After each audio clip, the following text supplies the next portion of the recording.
Hello friend, welcome all of you. In previous class, we discussed about the natural vegetation of India.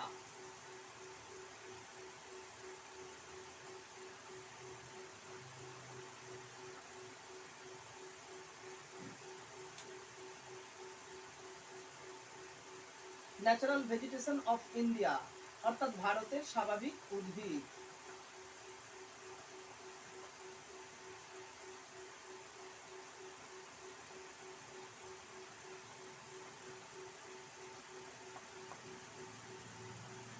ভারতের স্বাভাবিক উদ্ভিদ।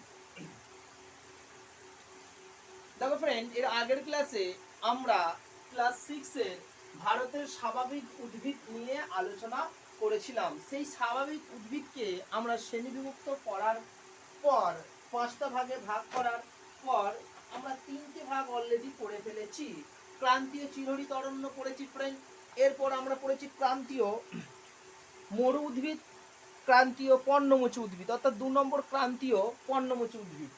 আজকে আমরা যেটা নিয়ে আলোচনা করব সেটা হলো 3 নম্বর ভারতের ম্যানগ্রোভ উদ্ভিদ অরণ্য।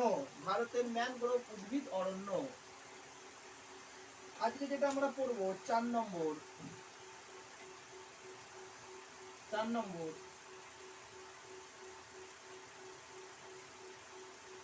ভারতের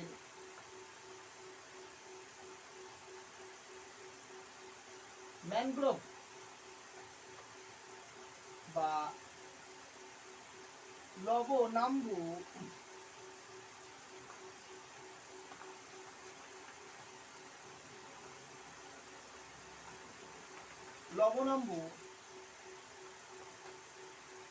উদ্ভিদ বা অরণ্য।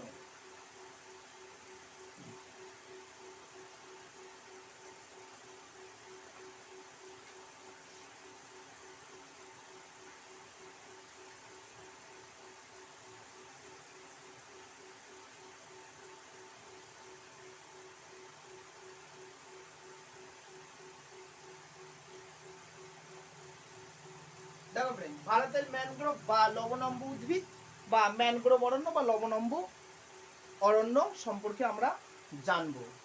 ফার্স্ট যেটা নিয়ে আমরা আলোচনা করব ফ্রেন্ড সেটি হলো সংজ্ঞা বা কাকে বলে। সংজ্ঞা বা কাকে বলে। দেখো ফ্রেন্ড, নদীর মোহনার বা সক্রিয় বদ্বীপ অংশে লবণাক্ত মৃত্তিকায় যে বনভূমি বা উদ্ভিদ জন্মায় তাকে বলা হয় ম্যানগ্রোভ অরণ্য। ফ্রেন্ড, রাইট ডাউন করি এটি। নদীর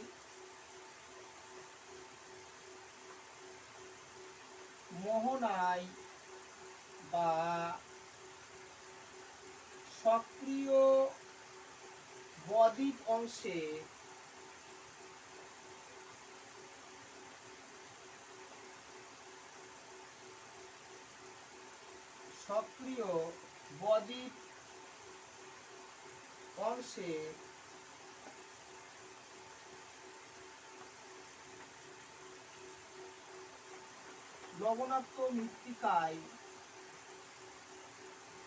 লবণাক্ত মৃত্তিকায়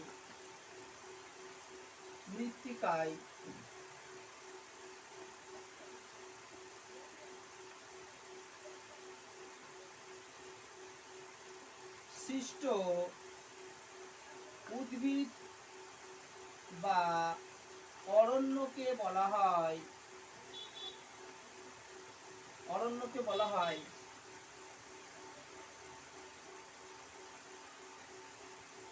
ম্যানগ্রোভ অরণ্য বা লবণাম্বু উদ্ভিদ।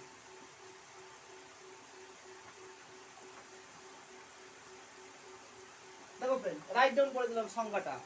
অর্থাৎ নদীর বদ্বীপ অংশে, নদীর মোহনায় বা সক্রিয় বদ্বীপ অংশে লবণাক্ত মৃত্তিকায় সৃষ্ট উদ্ভিদ বা অরণ্যকে বলা হয় ম্যানগ্রোভ অরণ্য বা লবণাম্বু উদ্ভিদ।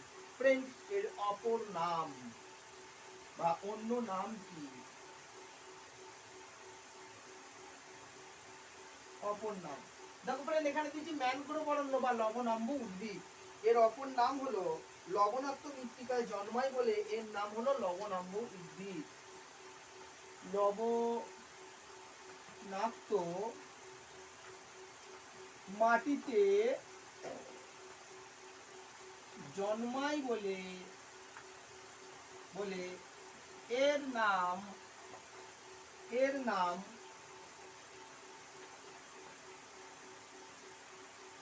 লবণাম্ব উদ্ভিদ।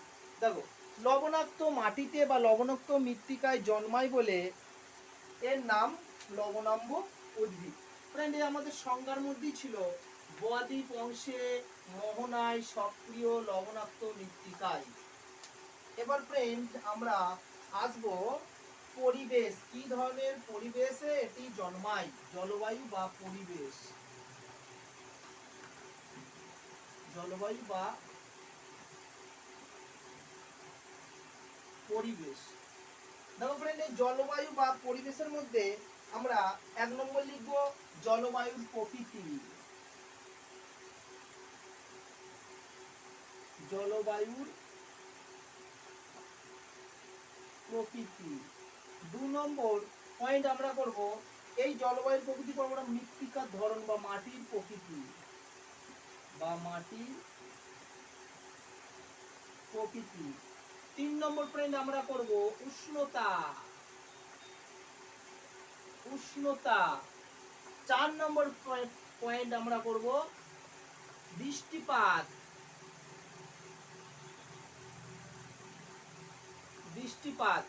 5 নম্বর পয়েন্ট আমরা করব উষ্ণতার প্রসার।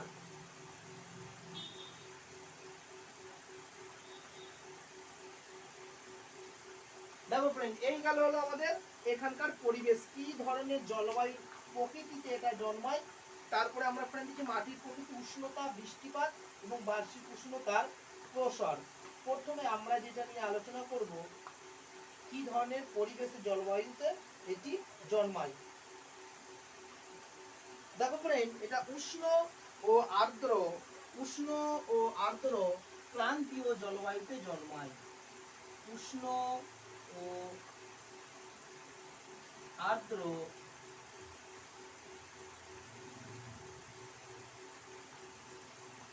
ক্রান্তীয় জলবায়ুতে জন্মায়। উষ্ণ ও আর্দ্র ক্রান্তীয় জলবায়ুতে জন্মায়। তারপরে ফ্রেন্ড মাটির প্রকৃতি কি? মাটির প্রকৃতি হবে লবণাক্ত মাটি, অর্থাৎ নদীর মোহনায়, অর্থাৎ যেখানে জোয়ারের জলে পুষ্ট এরূপ স্থানে লবণাক্ত মৃত্তিকায় এটি জন্মায় ও বৃদ্ধি প্রাপ্ত হয়। জোয়ার প্লাবিত নদীর মোহনার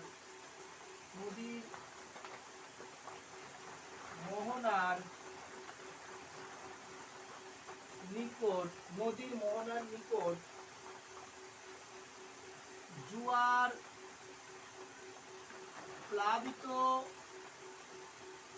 প্লাবিত ও কর্দমাক্ত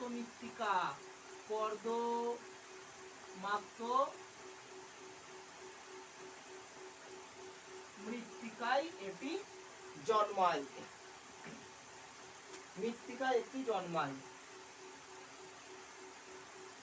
দেখো ফ্রেন্ড এখানে দিয়ে দিয়েছি যে কি ধরনের পরিবেশে জন্মায়। নদীর মোহনার নিকট যেখানে জোয়ারের জল প্লাবিত হয়, নদীর সক্রিয় বদ্বীপ অংশে লবণাক্ত মৃত্তিকা। সুতরাং যেহেতু জোয়ারের জল হয়, জোয়ারের জল প্লাবিত হলে সেখানকার মৃত্তিকাটা কর্দমাক্ত হবে। জোয়ার প্লাবিত কর্দমাক্ত মৃত্তিকা ও লবণাক্ত মাটিতে লবণাক্ত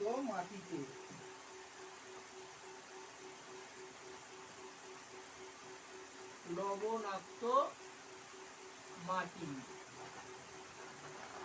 দেখো ফ্রেন্ড কন্ডিশন বলে দিচ্ছি মাটির প্রকৃতি। নদীর মোহনার নিকট জোয়ার প্লাবিত কর্দমাক্ত বা কাদাময় মৃত্তিকা এবং লবণাক্ত মাটিতে এটি জন্মায়। নেক্সট পয়েন্ট আমরা আলোকপাত করব উষ্ণতা। 3 নম্বর যে পয়েন্টটা নিয়ে আমরা আলোচনা করব সেটি হলো উষ্ণতা।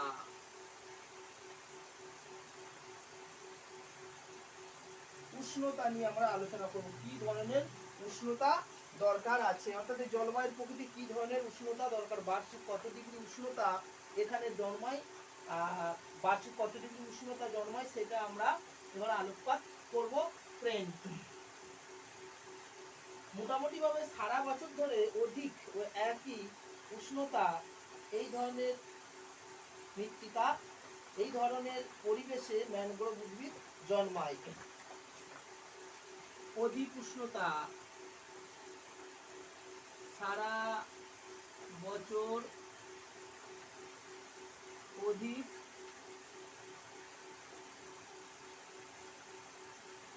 উষ্ণতা ও একই উষ্ণতায় জন্মায়। গড় প্রায় 27 ডিগ্রি সি, গড় প্রায় 27 ডিগ্রি সি। দেখো 27 ডিগ্রি সিতে এই ধরনের উদ্ভিদ ভালো জন্মায়। এবার ফ্রেন্ড আমরা আসবো বার্ষিক বৃষ্টিপাত, অর্থাৎ সারা বছর অধিক উষ্ণতা, একই উষ্ণতা, তবে কোনো কোনো বইয়ের ফ্রেন্ড আছে বার্ষিক উষ্ণতা 30 ডিগ্রি থেকে 35 ডিগ্রি, এটাও আমরা লিখতে পারি। 30 ডিগ্রি থেকে 25 ডিগ্রি থেকে 35 ডিগ্রিও আছে, কোনো কোনো বইয়ের এইভাবে আছে 25 ডিগ্রি থেকে 25 ডিগ্রি সি থেকে 35 ডিগ্রি সি উষ্ণতাতে এটি জন্মায় ও বৃদ্ধিপ্রাপ্ত হয়। 4 নম্বর পয়েন্ট ফ্রেন্ড আমরা নিয়ে যেটা আলোচনা করবো সেটা হলো বৃষ্টিপাত।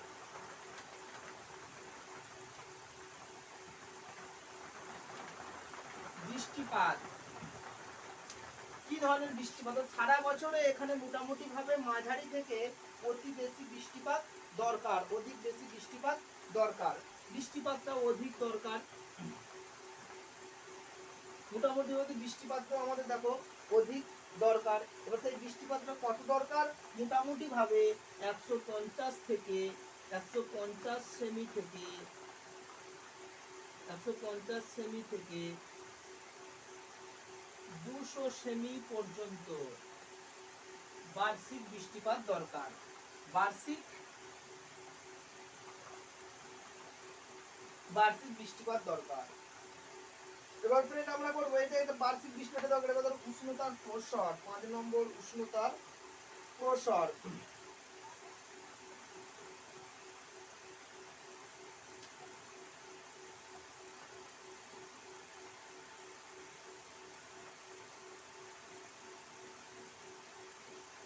উষ্ণতার প্রসার, দেখো বার্ষিক উষ্ণতার প্রসার খুব হবে এরকমটি নয়, মোটামুটি ভাবে বার্ষিক উষ্ণতার প্রসার স্বল্প প্রকৃতিরই হয়, স্বল্প প্রকৃতিরই হয়। স্বল্প প্রকৃতির মানে কি হতে পারে, স্বল্প প্রকৃতির হয়,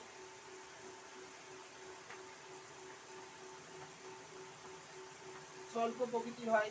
মোটামুটি ভাবে 5 ডিগ্রি সি থেকে 5 ডিগ্রি সি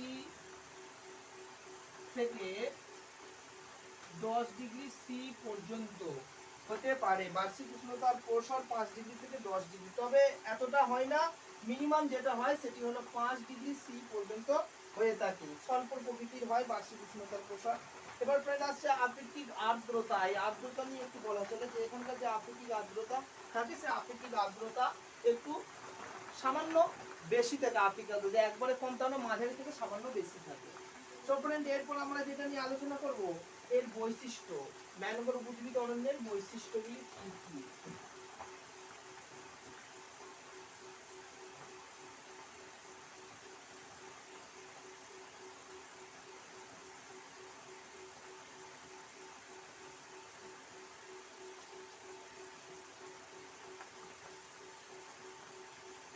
উদ্ভিদের বৈশিষ্ট্য,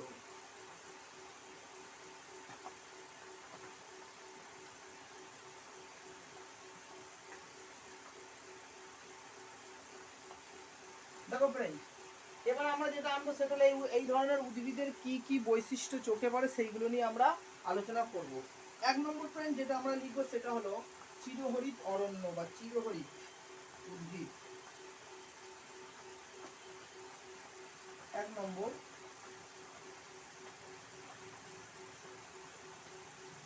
চিরহরিত অরণ্য বা উদ্ভিদ।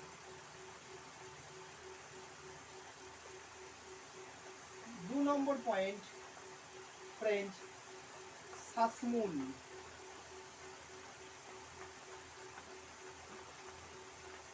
শ্বাসমূল। 3 নম্বর ঠেসমূল।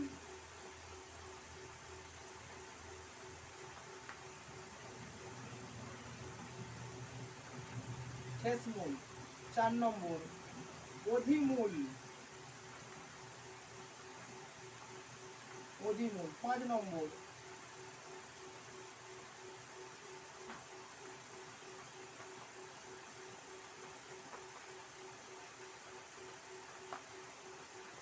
জরাউজ অঙ্কুরোদ্গম।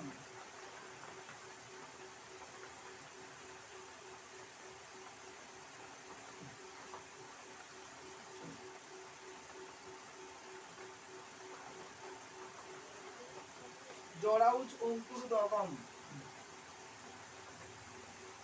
দেখো ফ্রেন্ড, প্রথম যেটা নিয়ে আমরা আলোচনা করেছি সেটাকে দিয়েছি চিরহরিৎ। চিরহরিৎ উদ্ভিদ বা অরণ্য। এই চিরহরিৎ উদ্ভিদ বা অরণ্যটা কি আমাদের জানতে হবে। এই চিরহরিৎ উদ্ভিদ বা অরণ্যটি হলো এই ধরনের জলবায়ুতে যেহেতু গড় বার্ষিক বৃষ্টিপাতের পরিমাণ 150 থেকে 200 সেন্টিমিটার, তা সত্ত্বেও ওটা মেন ফ্যাক্টর নয়, যেহেতু সমুদ্রের জোয়ারের জল প্রতিদিন নদীর মোহনায় বা বনভূমিতে প্রবেশ করে, তাই এই ধরনের উদ্ভিদগুলিতে সারা বছরই পাতা থাকে। এই কারণে একে বলা হয় চিরহরিৎ বা চির সবুজ অরণ্য বা চির সবুজ। চির সবুজ, সব সর্বদা গাছের পাতা থাকে। তারপরে ফ্রেন্ড শ্বাসমূল। যেহেতু লবণাক্ত মৃত্তিকায় এই ধরনের উদ্ভিদগুলি জন্মায় ও বৃদ্ধি প্রাপ্ত হয়, তাই সেখানকার উদ্ভিদগুলোর একটা অভিযোজনগত বৈশিষ্ট্য হলো ওই লবণাক্ত মৃত্তিকায় তারা শ্বাসমূল দিতে পারে না। তাই অভিকর্ষের বিপরীত দিকে, অভিকর্ষের বিপরীত দিকে অর্থাৎ উপর দিকে এক ধরনের মূল বের হয় তাদের কি করার জন্য, শ্বাস কার্য নেওয়ার জন্য। তাই একে বলা হয় শ্বাসমূল। খুব ইম্পর্টেন্ট কোশ্চেন ফ্রেন্ড, শ্বাসমূল কোন ধরনের উদ্ভিদের বৈশিষ্ট্য? ঠেসমূল। ঠেসমূলটা কি ফ্রেন্ড? ঠেসমূল যেহেতু এই ধরনের উদ্ভিদগুলো সমুদ্রের বা মোহনার কর্দমাক্ত এবং লবণাক্ত বালিকাময় বা বালি মৃত্তিকাতে জন্মায় ও বৃদ্ধি প্রাপ্ত হয়, তাই গাছগুলির শিকড় খুব ভঙ্গুর প্রকৃতি যদি অপসারিত হয়ে যায়, সেই কারণে সাপোর্ট দেওয়ার জন্য, উদ্ভিদগুলোকে সাপোর্ট দেওয়ার জন্য এক ধরনের মূল বের হয় যাদের বলা হয় ঠেসমূল। প্রধান মূলের পাশে এক্সট্রা মূলগুলোকে সাপোর্ট দেওয়া হয়, তাদের বলা হয় ঠেসমূল। খুব ইম্পর্টেন্ট কোশ্চেন, শ্বাসমূল, শ্বাসমূল ও ঠেসমূল কি। নেক্সট কোশ্চেন ফ্রেন্ড, নেক্সট আছে অধিমূল। নেক্সট বৈশিষ্ট্য আছে অধিমূল। এই অধিমূলটা, এই অধিমূলটা কি? অধিমূলটি হলো এই ধরনের উদ্ভিদগুলো যেহেতু কর্দমাক্ত মৃত্তিকায় জন্মায় বৃদ্ধিপ্রাপ্ত হয়, এক ধরনের তক্তার মতো, তক্তার মতো মূল বের হয় যাদের বলা হয়, যাদের বলা হয় অস্থানিক মূল বা অধি বা অধিমূল। অর্থাৎ কাণ্ডের নিচু থেকে, কাণ্ডের নিচু থেকে, মূলের একটু উপরিভাগ থেকে এক ধরনের মূল বের হয় যেগুলো তক্তার মতো, যাদের বলা হয় অধিমূল। এবার ফ্রেন্ড জরাউজ অঙ্কুরোদ্গম, খুব important, very very important question. জরাউজ অঙ্কুরোদ্গম কি? প্রধান বৈশিষ্ট্য হলো এদের এই জরাউজ অঙ্কুরোদ্গম। এই জরাউজ অঙ্কুরোদ্গম কি? দেখো ফ্রেন্ড, এই ধরনের উদ্ভিদগুলি যেহেতু এই ম্যানগ্রোভ বা লবণাম্ব উদ্ভিদ বা অরণ্য অঞ্চলের উদ্ভিদগুলো থেকে যায়, ম্যানগ্রোভ বা লবণাম্ব উদ্ভিদগুলো সমুদ্রের কর্দমাক্ত এবং লবণাক্ত মৃত্তিকায় জন্মায়, যেহেতু সেখানে ফলগুলো নিচে পড়ে যায়, তাহলে তো আমরা জানি লবণাক্ত মৃত্তিকায় আর গাছ বের হবে না, অঙ্কুর ফেটে গাছ বের হবে না। তাই এরা নতুন করে নিজেকে অ্যাডপ্টেড করেছে, অভিযোজন করেছে। কি অভিযোজন? যে এই ধরনের অর্থাৎ ম্যানগ্রোভ বা লবণাম্ব উদ্ভিদের অরণ্যর ফলগুলি বা বীজগুলো মাটিতে পড়ার আগেই গাছেতেই বীজ বের হয়ে যায়, বীজ থেকে গাছ বের হয়ে যায়, অর্থাৎ তাদের ফল থেকে, বীজ থেকেই গাছটা অঙ্কুর ফেটে যায়। তাই এই ধরনের বলা হয় জরাউজ অঙ্কুরোদ্গম। তাহলে জরাউজ অঙ্কুরোদ্গম কাকে বলে? লবণাম্ব বা ম্যানগ্রোভ উদ্ভিদ অরণ্যে লবণাক্ত মৃত্তিকায় বা কর্দমাক্ত মৃত্তিকায়, উদ্ভিদ অরণ্যের উদ্ভিদ মৃত্তিকায় কি হয়, যে উদ্ভিদগুলি অর্থাৎ ফল বা বীজগুলি মাটিতে পড়ার আগেই, ফেটে মাটিতে পড়ার আগেই গাছের মধ্যেই বীজ থেকে অঙ্কুর বের হয়, তাকে জরাউজ অঙ্কুরোদ্গম বলা হয়। সুতরাং জরাউজ অঙ্কুরোদ্গম কোথায় দেখা যায়? এই আমাদের ম্যানগ্রোভ বা লবণাম্ব উদ্ভিদ অরণ্যে। এবার ফ্রেন্ড আসছে প্রধান উদ্ভিদ বা উদ্ভিদ সমূহ।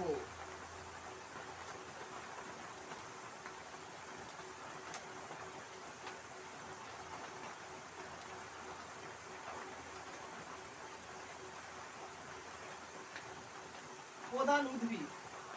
কি কি প্রধান উদ্ভিদ আছে ফ্রেন্ড? সুন্দরী, গড়ান, গেওয়া, গোলপাতা, হোগলা পাতা, কেওড়া ইত্যাদি। সুন্দরী প্রধান গাছ, প্রধান বৃক্ষ এখানকার এটি। সুন্দরী, গড়ান, গোলপাতা,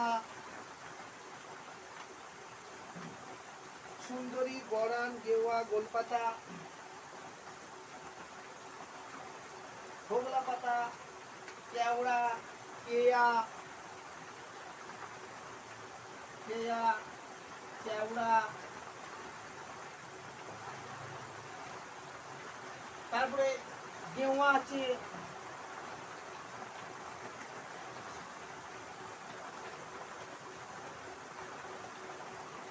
গেওয়া প্রভৃতি। তাহলে এখানকার প্রধান বৃক্ষগুলো কি? সুন্দরী এখানকার প্রধান বৃক্ষ, সুন্দরী হলো এখানকার প্রধান বৃক্ষ। এছাড়া গড়ান, সুন্দরী, গড়ান, গেওয়া, গোলপাতা, হগলা পাতা, কেয়া ইত্যাদি হলো এখানকার অন্যান্য প্রধান উদ্ভিদ। এবার ফ্রেন্ড আমরা আসবো এর বন্টন বা অবস্থান।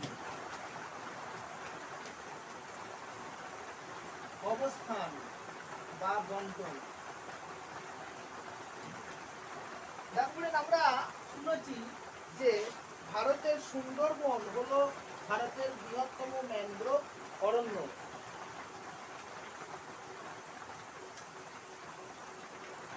পশ্চিমবঙ্গের গঙ্গা নদীর মোহনা অঞ্চল, পার্টিকুলার এখানে দিয়ে দিচ্ছি সুন্দরবন। জায়গাটার নাম হলো সুন্দরবন, ভারতের বৃহত্তম। এবার ফ্রেন্ড আসতে পারে যে ভারতের বৃহত্তম ম্যানগ্রোভ অরণ্যটির নাম কি? সুন্দরবন হলো ভারতের বৃহত্তম ম্যানগ্রোভ অরণ্য। খুব ইম্পর্টেন্ট কোশ্চেন ফ্রেন্ড, যে ভারতের বৃহত্তম ম্যানগ্রোভ অরণ্য অঞ্চলটির নাম কি?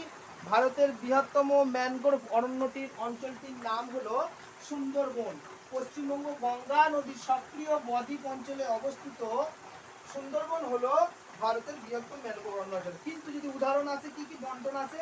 পশ্চিমবঙ্গের গঙ্গা নদীর মোহনা অঞ্চল, তারপরে মহানদী, আরো আছে মহানদী, উড়িষ্যার মহানদী,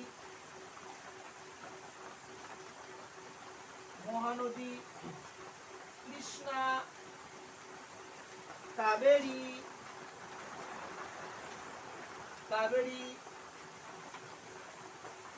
গোদাবরী, আন্দামান নিকোবর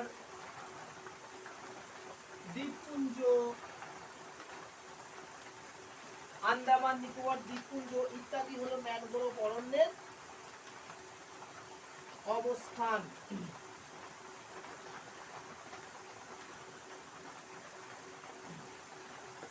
সুতরাং এই যে মহানদী, কৃষ্ণা, কাবেরী, গোদাবরী, এদের মোহনা অঞ্চল, এগুলির মোহনা অঞ্চল গোদাবরী নিকোবর, আন্দামান নিকোবর দ্বীপপুঞ্জকে এই ধরনের প্রভৃতি অঞ্চলে দেখা যায়।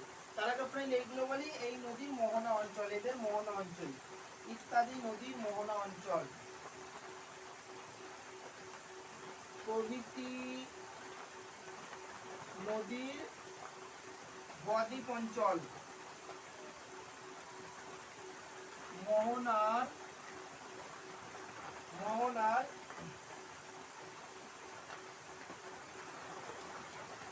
বদ্বীপ অঞ্চল।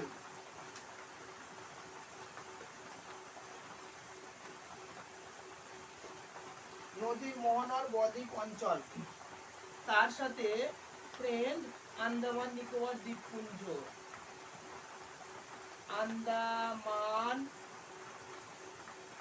নিকোবর দ্বীপপুঞ্জ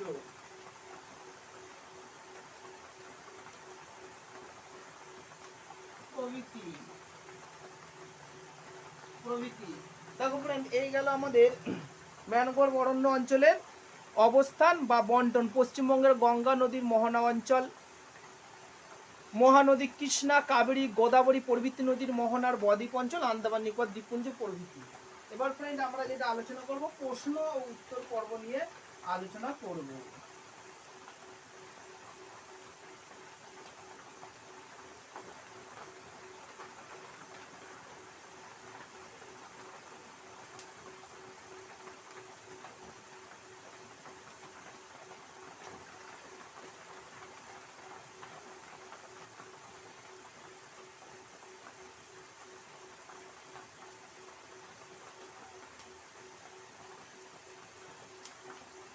দেখো ফ্রেন্ড, ফার্স্ট কোশ্চেন, ভারতের ম্যানগ্রোভ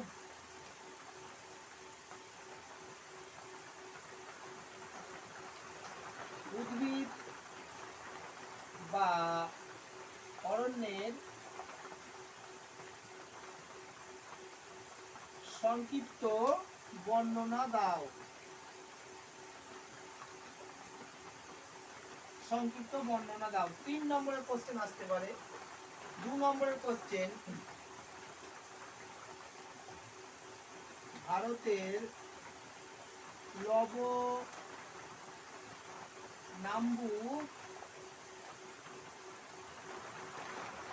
উদ্ভিদের বৈশিষ্ট্য, অবস্থান ও প্রধান বৃক্ষের বর্ণনা দাও। এটাও 3 নম্বরে আসতে পারে, যে ভারতের লবণাম্বু উদ্ভিদের বৈশিষ্ট্য, অবস্থান, প্রধান বৃক্ষের বর্ণনা দাও বা নাম লেখো। 3 নম্বর কোশ্চেন, ভারতের বৃহত্তম ম্যানগ্রোভ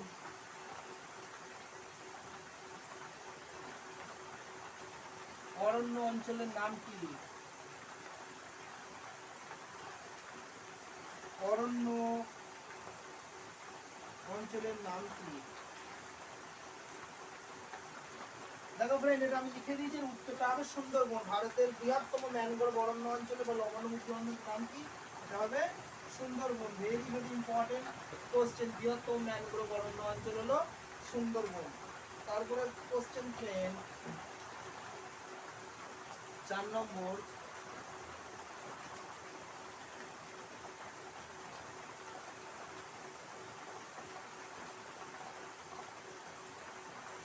প্রধান লবণাম্বু উদ্ভিদ কোনটি? প্রধান লবণাম্বু উদ্ভিদ কোনটি? ফ্রেন্ড, এটি হবে সুন্দরী। 5 নম্বর কোশ্চেন, ভারতের ম্যানগ্রোভ ভারতের ম্যানগ্রোভ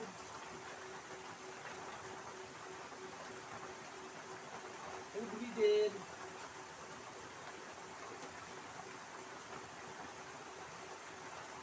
অবস্থান লেখো। এটা ফ্রেন্ড 2 নম্বরে আসতে পারে, ভারতের ম্যানগ্রোভ উদ্ভিদের অবস্থান লেখো। 6 নম্বর, লবণাম্বু উদ্ভিদের বৈশিষ্ট্য লেখো।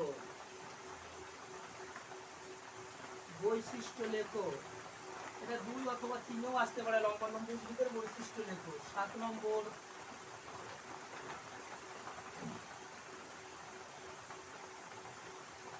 জরা উজ অঙ্কুরোদ্গম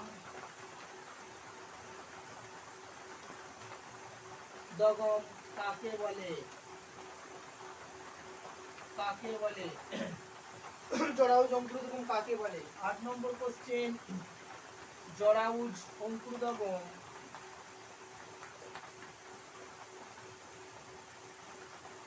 জরাউজ অঙ্কুরোদ্গম কোন ধরনের উদ্ভিদের হয়? কোন ধরনের উদ্ভিদে দেখা যায়? 1 নম্বর কোশ্চেন ফ্রেন্ড, জরাউজ অঙ্কুরোদ্গম কোন ধরনের উদ্ভিদের দেখা যায়? কোন ধরনের উদ্ভিদের দেখা যায়?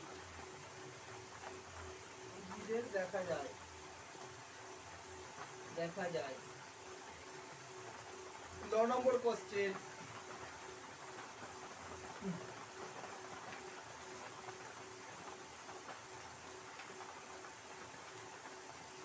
শ্বাসমূল ও ঠেসমূল কি? শ্বাসমূল ও ঠেসমূল কি?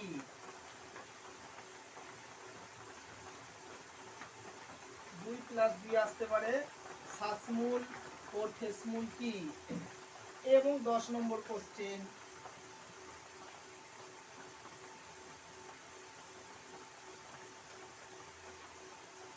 শ্বাসমূল কোন ধরনের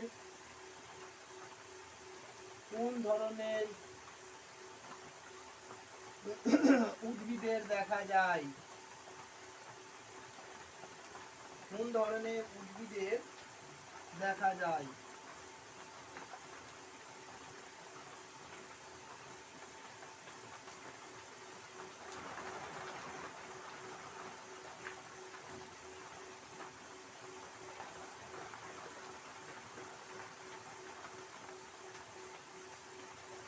দেখো ফ্রেন্ড, এই গেল আমাদের 10টা কোশ্চেন ভারতের ম্যানগ্রোভ লবণাম্ব উদ্ভিদ অরণ্য। এর মাধ্যমে আমরা ভারতের 4 নম্বর উদ্ভিদ অরণ্য অঞ্চল অর্থাৎ ক্রান্তীয় চিরহরিৎ, ক্রান্তীয় পর্ণমোচী, ক্রান্তীয় মরু উদ্ভিদ এবং 4 নম্বর ভারতের ম্যানগ্রোভ বা লবণ উদ্ভিদ অরণ্য অঞ্চল টপিকটা শেষ করলাম। এর পরের ক্লাসে আমরা অন্য বিষয় নিয়ে অর্থাৎ পার্বত্য উদ্ভিদ অরণ্য নিয়ে আলোচনা করব। সবাই সুস্থ থেকো, ভালো থেকো, ধন্যবাদ।